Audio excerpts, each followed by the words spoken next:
Waves are so much fun.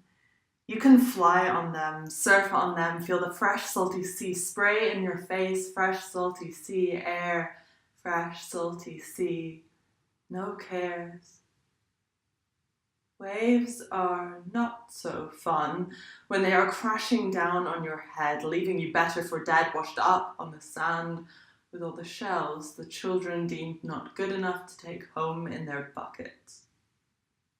So I never thought I could understand it.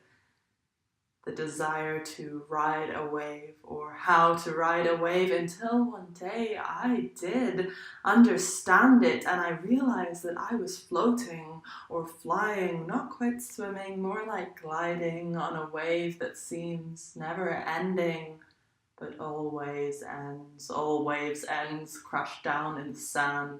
And we knew that things were getting out of hand when we kept on pushing through 4 a.m. to 5 a.m. to all the way to 8 a.m. We did not want this to end. We did not want to know what would happen when the wave crashes into the sand.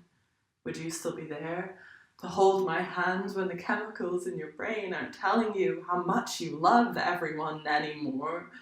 Would you still be there when I'm calling you at 3 p.m, unable to breathe, unable to talk down the phone, not even answer your hello because I have crashed.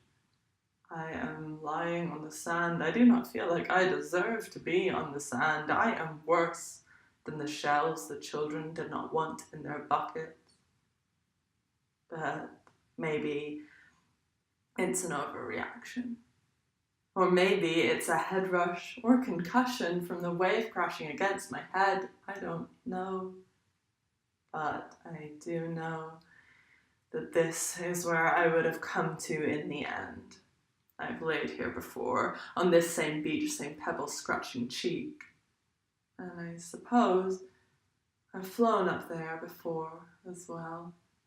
Never quite surfed before, but been part of the surf. Flying, fluttering atoms of sea foam, incoherent. I thought I'd mastered the art of surfing, cocky, stood up on the board, but I could never quite push back the feeling of lying on the sand, the pebbles, the grit, or the dirt. And that is how I realized that as much as I cannot really understand this, that you cannot really understand this, because I have built up a wall, a four-sided wall, a box made of a one-way mirror I can see out, but you cannot see in. And that is how I discovered the definition of irony.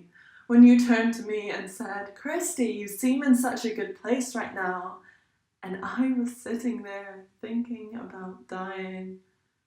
I wasn't riding the wave, I was drowning, but God forbid I would pull you under with me. So I'll pop out of my box just for a moment to smile and say, yeah man, this is wavy. But I ended up washed up on the beach, thinking about how I wished I had drowned. This cannot be it. There's got to be a middle ground. I cannot keep swimming against the tide, fighting the wave, getting dragged into the water only to land back lying face first on the beach again.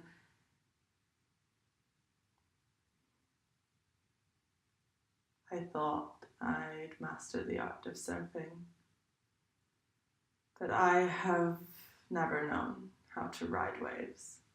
I have only ever known how to crash and drown and crash and fly and drown and crash and fly and drown and crash and fly again.